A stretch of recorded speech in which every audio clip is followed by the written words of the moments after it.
Now, from the Signature Bank Studios. This is Chicago's Morning Answer with Dan Proft and Amy Jacobson on AM 560. The Answer.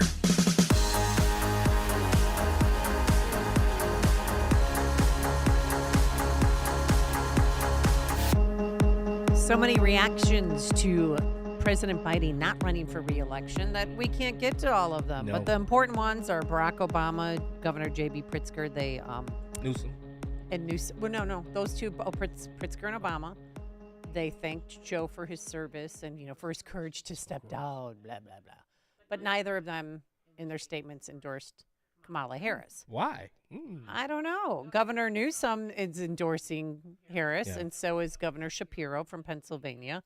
And certain Democratic lawmakers in certain states are supporting her as well. Yeah, an endorsement doesn't mean anything. These same people stood up and said Joe Biden's fit to run. So, I mean. Oh, they'll stab you in the back. You talk about a party quick. in disarray. Yeah. And how do you take 14 million votes away from people? I mean, if this is you talk about a threat to democracy, it is them. Yeah. Being probably Obama and Pelosi that are in charge, and all those 14 million people who voted for him, they're taking them for granted and saying, no, you don't have a say in this election. We are your overlords, and we are going to decide who your next Democratic nominee is. Tom DeVore called it beautifully. He sent me a message. He said, this is a coup by the Democrat Party. That's exactly what you're seeing right now. This is a coup against Joe Biden, and they've taken over. These are the insurrectionists, these Democrats. Now, you mentioned that somebody Oh, yeah. who So you wanted to read a tweet. Yeah, from if you know Deion Joseph, he's a L.A. Thanks to Mike Scott for bringing this to my attention. But he's an L.A. cop. He works in the Garment District, where all the crime is. Do I have time to read it now? Oh, yeah, Okay. please. He says, I'm going to make my stance abundantly clear. I don't care who she slept with. I don't care about her laugh. I am not going to dehumanize her or disrespect her based on her personal life. Who doesn't have a past? And she is grown. Don't care if she's too black for some and not black enough for others. My decision not to even consider her is based solely on the following. Listen to this. People forget this. She created a bail fund for rioters in 2020 who destroyed cities to push a political agenda. That is terrorism, and she helped them skate instead of condemning them. She supported two propositions in California that exacerbated crime and made it incredibly difficult for law enforcement to stop crime, as well as no cash bail, even against the will of California voters.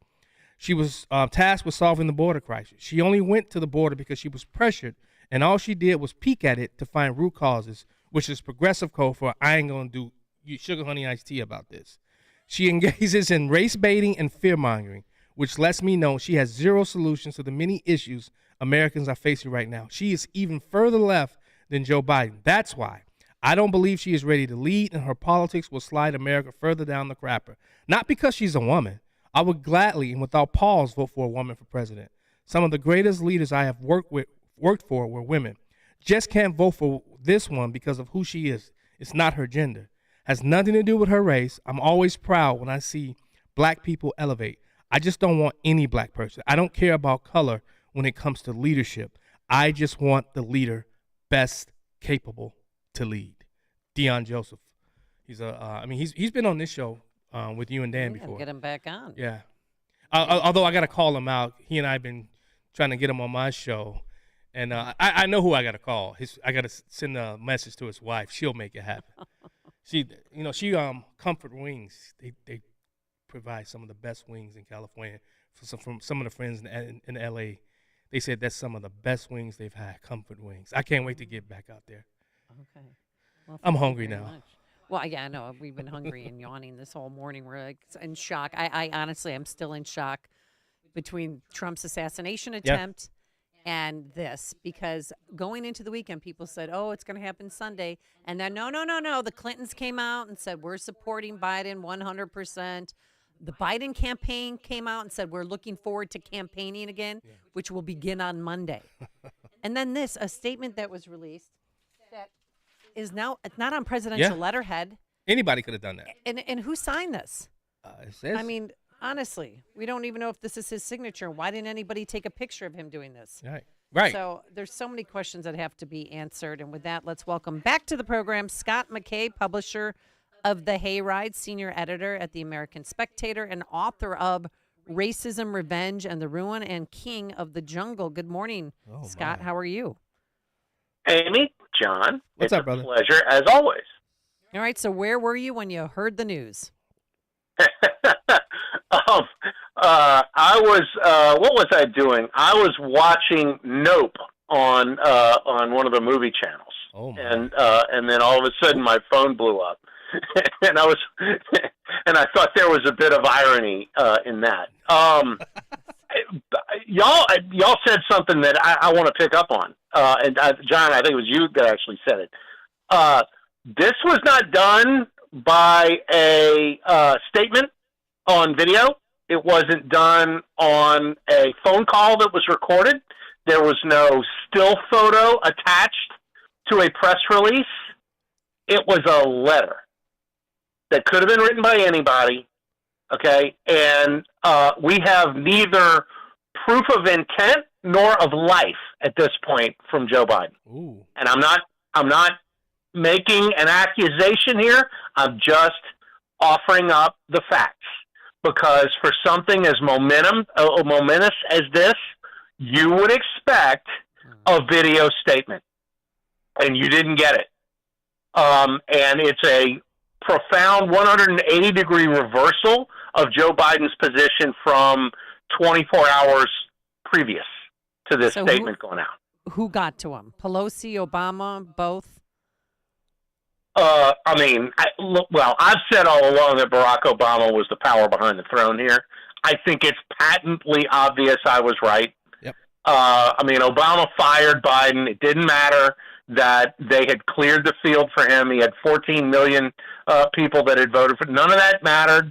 What mattered was that the, Soros alliance and the donor money and the muckety-mucks within the Democrat Party, got scared and thought there's no way Biden can win and fired him.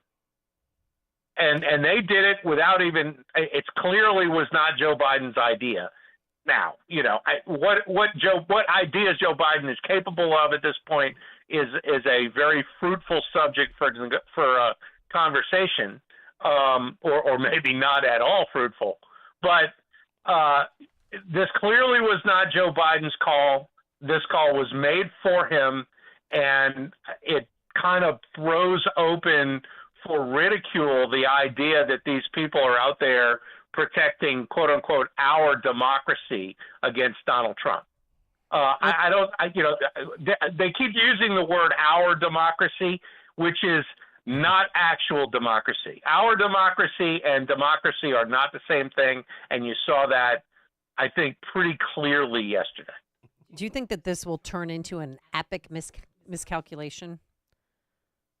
Well, I don't know. I just don't know what can be unburdened by what has been.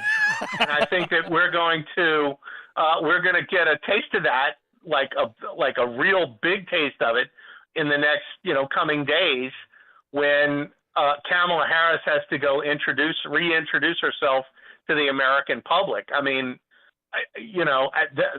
On Twitter and elsewhere yesterday, there was such an outpouring of delusional propaganda such as I've never seen. They went from, oh my God, we can't run Kamala Harris to she's the greatest thing we've ever seen. They turned on a dime. It was amazing how little respect these people have for their own credibility. They're the same liars that went around talking about how Joe Biden was sharp and on his game. And then all of a sudden, we're supposed to, you need to take another look at Kamala Harris because in 4 hours, she got the entire Democrat Party behind her. Yep. And it's like, yeah, except for Obama and Pelosi and Schumer, except for the people that actually matter in the party, she got all the Hakeem Jeffries has not come out publicly and endorsed her, I don't think. No. So, all of the usual shills are behind her, but the actual money people, other than the Soroses, they're behind her, which is probably more than enough. Hey, Scott, they've changed what it means as it relates to election interference. How is this not based upon how The left has changed what election interference is. How is this not interfering with an election? Well, I mean, it depends on your definition of an election, right? The Ba'ath Party used to put on elections in Iraq. I mean, those were elections. People would show up and they would vote, and they would vote for Saddam Hussein or else they'd get shot. I mean, that's an election. It's not the kind of election that we would respect. I mean, they had, or more to the point, the Soviet Union had lots of elections. And you could come out and you could vote for the Communist Party's candidate. Yeah. And everybody did. And so they said, well, we've got the consent of the governed. And that's kind of what this is. The Politburo decides what your choices are. They can put a primary on, or they can not put a primary on, or they can put a primary on and then disregard the primary because it's like Stalin said, it doesn't matter who votes, it matters who counts the votes. Sure. And clearly the vote counters have a lot more power than the voters in today's Democrat Party. I mean, if I'm Dean Phillips, I'm pretty PO'd right now because everything he said about Joe Biden when he ran for president turned out to be correct. He got 500,000 votes, and nobody has given him the slightest bump in credibility, or they haven't given him any considerations or it. The guy had Joe Biden pegged. He said, look, he can't win. He's too old. He's senile. We need somebody else. I'm running. Now, I wouldn't run Dean Phillips against Donald Trump either, but the whole point is this guy had pegged it for his whole party. Look, guys, this is the problem. And they disparaged him. They punished him. They gave him absolutely no oxygen whatsoever. And then when he's proven completely right, they didn't even nobody's talking about going to the convention and, hey, Dean Phillips got 500,000 votes. Nobody's even touching that. Nobody's touching it for Marianne Williamson either. Instead it's Kamala Harris and whatever other ringer we decide to introduce at the convention. Well, let's talk about that. There's 10 people that are possible VP picks.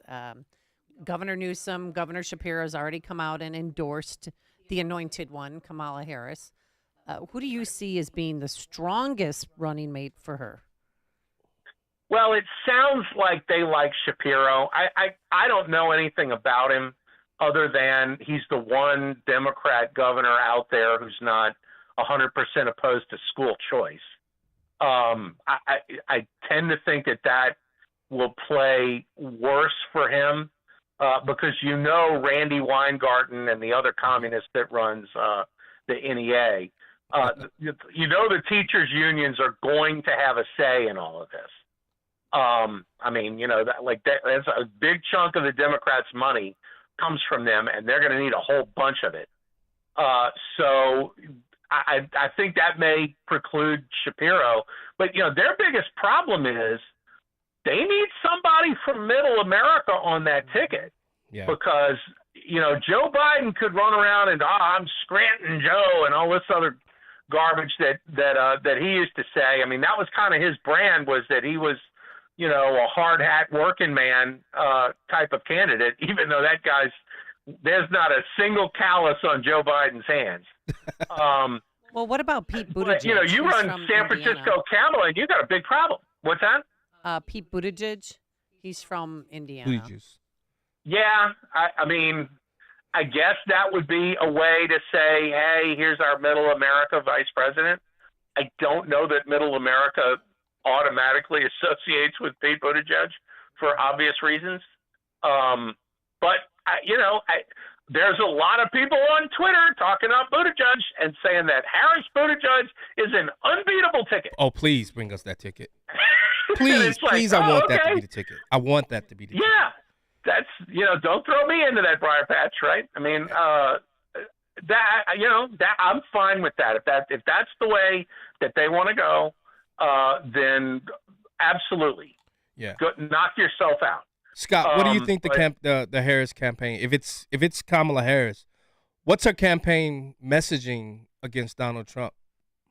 It's nonstop abortion and Trump derangement syndrome. Which they've changed the party platform at the convention. which basically does not call for a national ban on abortion. Well, I know. Well, again, this is what could be unburdened by what has been or what is, right? I mean, like that, this is, well, look, they had a fact-free campaign to begin with, and they're not going to change. This is all about throwing things at the wall and see what sticks, because, now you're going to have a female at the top of the ticket. And so, this is all about maximizing the female vote. So they're gonna do abortion, and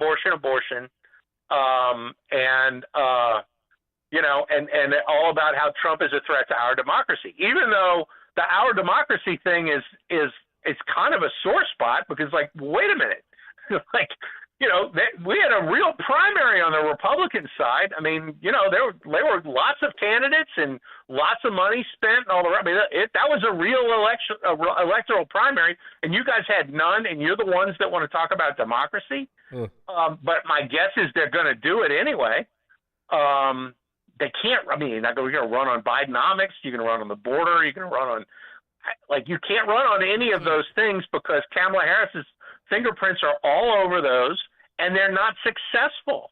So it has to be abortion. It has to be, highly targeted toward core Democrat demographic groups, particularly unmarried women, and to do everything they can on that. Well, I was going to tell you, the CTU, Chicago Teachers Union, they tweeted out, this guy would be a great VP pick, and it was a picture of Bernie Sanders.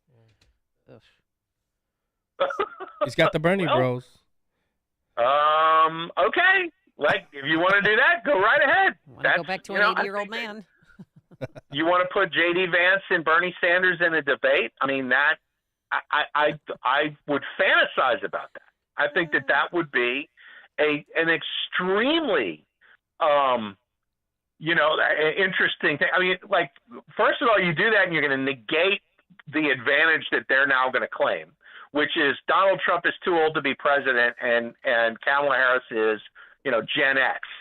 And so, this is an advantage for the Democrats. So if you go and you nominate Sanders as the VP, then what you've done is you've now negated that. So I don't think that that's something that they would do. But from a policy standpoint, it would point up how far left Kamala Harris is, that she has no problem with Bernie Sanders, which we know to be true. So, at least that would be somewhat of an honest choice on their part. It would also be a desperate choice, seeing as though, they feel like their own base is not solidified, despite all of their protestations to the contrary. Good point.